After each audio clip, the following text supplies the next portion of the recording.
Just next question is from ellipse and circle, दोनों का combined question बनाए. If the common tangent of ellipse and this circle is y is equals to m x plus, it means incline tangent है. Then the value of 12m square, तो m square की value निकालनी है, तो दोनों की common tangents assume कर लेते हैं.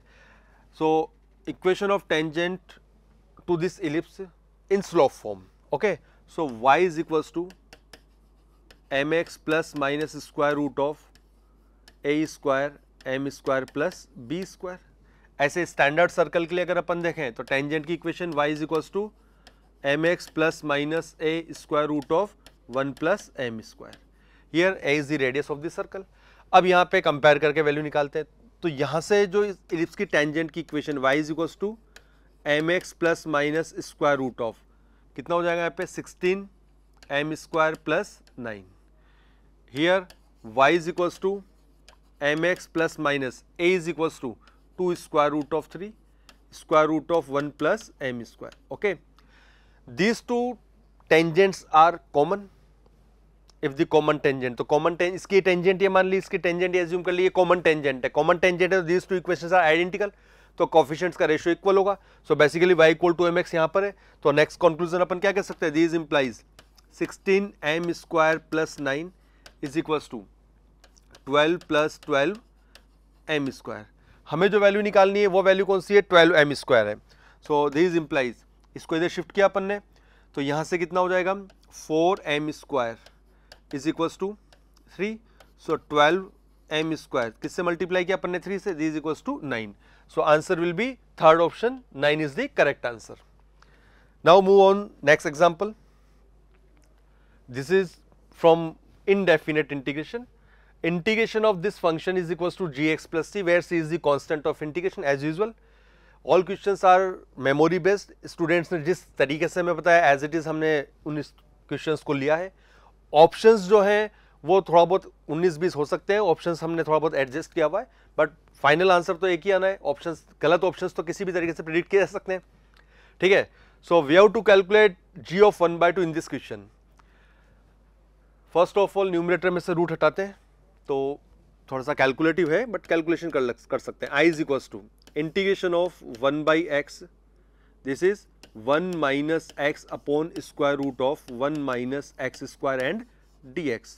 ओके, इन दोनों को सेपरेट कर लेते हैं. तो सेपरेट करेंगे तो फर्स्ट वाले में क्या आ गया हमारे पास, integration of 1 upon x square root of 1 minus x square dx minus integration 1 upon square root of 1 minus x square dx. ये तो स्टैंडर्ड फॉर्मूला बन गया. माइनस यूज कर लेंगे तो कॉस इनवर्स एक्स बन जाएगा. ओके, इसमें अगर अपन देखें तो यहाँ पे x square minus 1 mod of x into x square minus 1, तो सेक इनवर्स बन जाता अपने पास, बट वैसा है नहीं. तो थोड़ा सब्स्टिट्यूशन काम में लेते हैं. तो इसका तो रिजल्ट मिल गया, तो let's substitute x is equals to minus 1 upon t. So d x is equals to minus 1 upon t square d t. Okay, values replace करते हैं यहाँ पे. तो इंटीग्रल जो आई है इज इक्वल्स टू, क्या रिजल्ट आया देखिए यहाँ पे, x को माइनस एक्स को जो अपन ने रिप्लेस किया, सॉरी 1 अपॉन टी से रिप्लेस किया, x को किससे रिप्लेस किया 1 upon t. So dx equals to minus 1 upon t square dt. Replace करेंगे 1 अपॉन टी तो न्यूमरेटर में चला जाएगा t, ध्यान देना. dx is equals to minus 1 upon t square, तो माइनस मिल गया, 1 अपॉन टी स्क्वायर आ गया, एक टी ऑलरेडी था, डिनोमिनेटर में टी स्क्वायर आ गया, बट इसको भी तो रिप्लेस करेंगे और एलसीएम लेंगे. तो जो रिजल्ट आया हमारे पास क्या आएगा, 1 upon square root of t square minus 1 dt plus this is cos inverse x plus constant of integration. Standard integral आ गया. वैल्यू जो इसका इंटीग्रेशन है वो क्या मिल गया हमें, minus log mod of t plus square root of t square minus 1 plus cos inverse x plus constant of integration. So g x is equal to, t को रिप्लेस कर देते हैं किससे, 1/x से, तो 1/x से रिप्लेस करेंगे. So cos inverse x minus log mod of 1/x से रिप्लेस किया अपन ने, so 1 plus square root of 1 minus x square divided by x, ये gx आ गया. So g of 1/2 value replace कर देते हैं, आंसर आ जाएगा. Cos inverse 1/2 is π/3 minus log 1/2 replace किया तो 1 माइनस 1/4 √3/2, तो 2 प्लस √3 ये मिलेगा अपने को। तो ये कौन सा ऑप्शन है? Again this is third option, ठीक है। Now move on next example, locus का क्वेश्चन। एज यूजुअल प्रेडिक्टेड भी था कि लोकस का क्वेश्चन हर साल एक ना एक बार लोकस का क्वेश्चन कंफर्म आता है, ठीक है। तो यहां पे इस बार जो लोकस का क्वेश्चन है वो हाइपरबोला से लिंक करके दिया हुआ है। तो the locus of point of intersection of any tangent to the hyperbola, तो इसका मतलब वेरिएबल टेंजेंट है, and a line perpendicular to this tangent. तो इस टेंजेंट के जो परपेंडिकुलर और कहां से पास हो रही है? ओरिजिन से पास हो रही है। उन दोनों के इंटरसेक्शन पॉइंट का जो लोकस है वो कुछ इस तरीके से दिया हुआ है। तो अल्फा प्लस बीटा निकालना है। इसका मतलब फर्स्ट ऑफ ऑल हमें क्या निकालना है?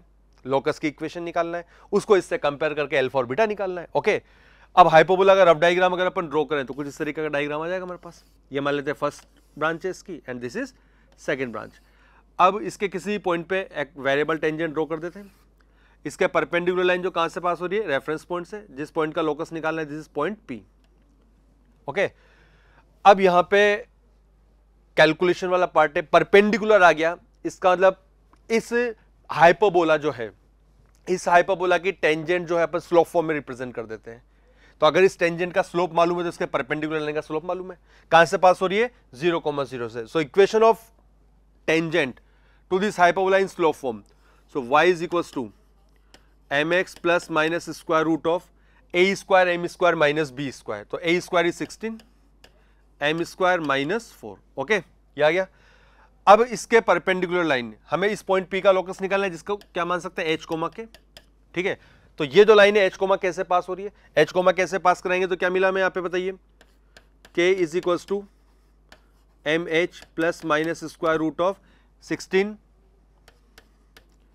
M square minus 4। अब इसके परपेंडिकुलर लाइन जो कहां से पास हो रही है? रेफरेंस पॉइंट से। तो परपेंडिकुलर लाइन कौन सी होगी? y is equals to minus 1 upon m x. This line also passes through the point h comma k, ठीक है। तो यहां से k is equals to minus h upon m। m is parameter, m का elimination करके h और k में जो रिलेशन निकालेंगे डेट इज द लोकस, उसको इससे कंपेयर करना है अपने को। Okay, so m is equals to minus h upon k, ये आ जाएगा। ये m की वैल्यू यहां रिप्लेस कर देते हैं। So k is equals to minus h square upon k plus minus square root of 16, this is h square upon k square minus 4।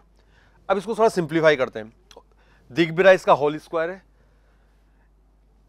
LCM लिया, k स्क्वायर तो k बाहर आ जाएगा, क्रॉस मल्टीप्लाई किया, so k square plus h square, whole square भी कर ही देते हैं इसी स्टेप में। This equals to 16 h square minus 4 k square. Okay, now finally we will replace h by x and k by y। So equation जो हमें मिल रही है यहाँ पे, तो यहाँ स्पेस है, इसको यूज कर लेते हैं यहाँ पे।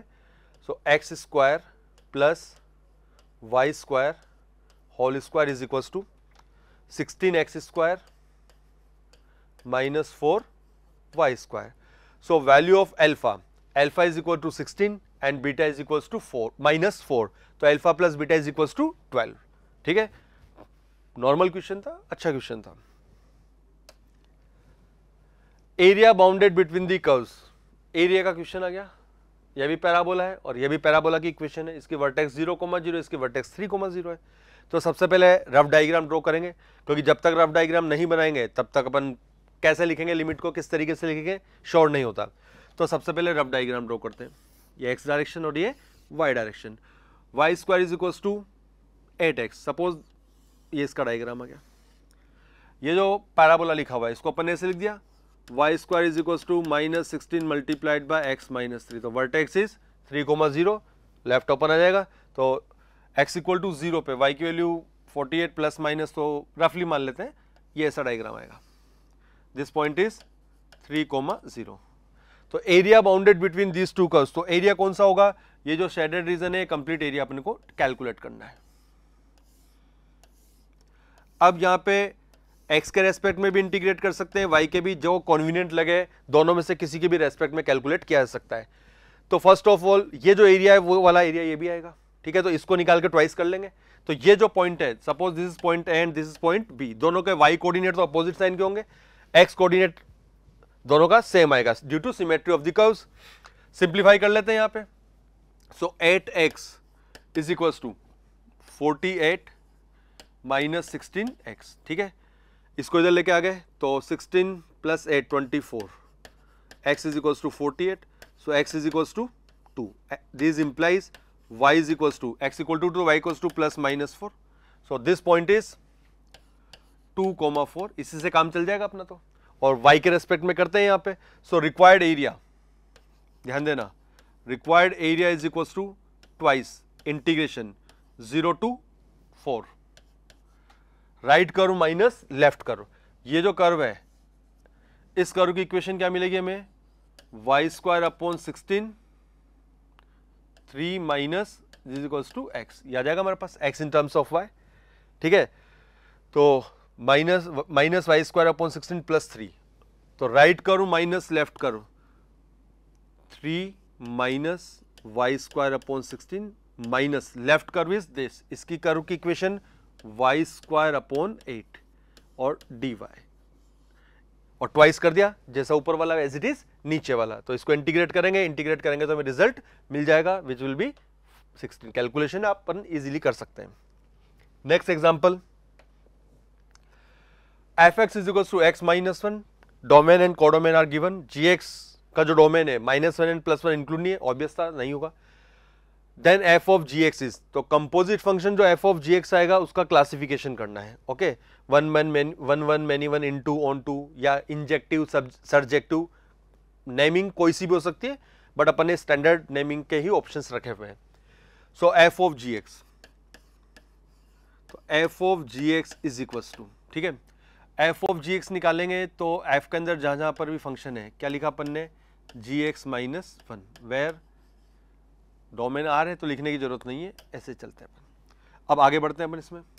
अब gx की जो डेफिनेशन है, क्या है हमारे पास, there is only one definition which is not applicable on +1 and -1, तो x square upon x square -1 where x can not equal to +-1, okay.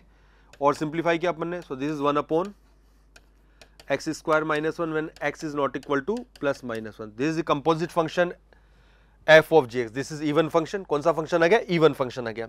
अब इसका डायग्राम बनाना है, डिफरेंशिएट करके भी निकाल सकते हैं अपन इसको, तो इसका डायग्राम कुछ इस तरीके से आ जाएगा हमारे पास। इवन फंक्शन है तो ये तो कंफर्म हो गया कि जैसा ग्राफ इधर आएगा उसी सिमेट्री में लेफ्ट साइड पर भी आएगा, ठीक है ना, symmetric about the y axis. +-1 पे डिफाइन नहीं है, ये इस तरीके से आ जाएगा,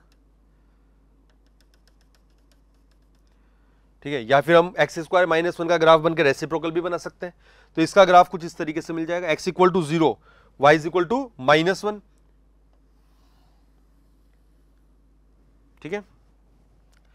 और इसके आगे ग्राफ ये ऐसे चलेगा, इवन फंक्शन है तो जैसा ग्राफ इधर वैसा कि वैसा ग्राफ इस साइड पर आ जाएगा, तो ये ग्राफ मिलेगा। दिस इज, वैसे भी इवन फंक्शन है तो मैनी वन तो ही गया, इनटू ऑन टू, रेंज कहां तक आई, -∞ to -1 union open interval 0 to ∞, so range is not equal to codomain, so this is many one into function, second option is the correct answer.